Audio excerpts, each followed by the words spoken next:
বলবো না, আমি শুধু একটা কথা বলতে চাই। আমরা যে 17 বছর আন্দোলন করেছিলাম, তখন এই 17 বছর কি হয়েছে?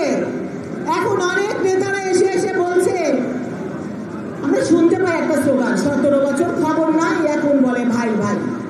তো সেই নেতাদের আমাদের দরকার নাই।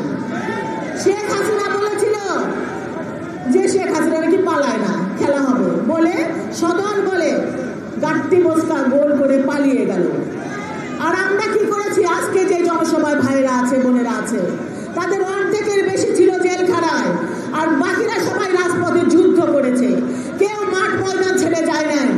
এরাই হলো শহীদ জিয়ার বলিষ্ঠ সৈনিক, যারা কখনো অন্যায়কে ভয় পায় না, কোনো বুলেট বোমাকে ভয় পায় না।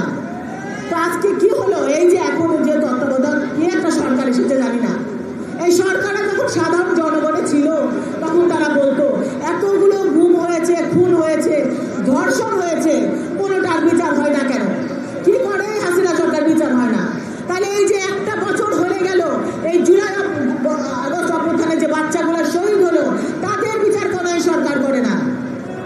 এই এক বছরে কেন এটার বিচার হলো না?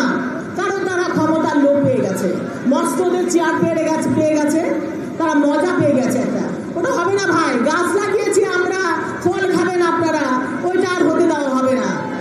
আমরা একটা নির্বাচন চাই, যে নির্বাচনে ভোট দিবে জনগণ, তার নিজের ভোট নিজে দেবে। এদেশের মালিকানা জনগণের ভোটের দ্বারা যে সরকার নির্বাচিত হবে, সেই সরকারই রাষ্ট্র পরিচালনা করবে। তাই আমি বলছি, অনতিবিলম্বে একটি সুষ্ঠু নির্বাচন দেন, যে নির্বাচন জনগণ তাদের ভোটের অধিকার প্রয়োগ করতে পারবে এবং জনগণের সরকার প্রতিষ্ঠা হবে, দেশের জনগণ শান্তিতে বসবাস করবে। আপনারা সবাই ভালো থাকবেন। আবার দেখা হবে।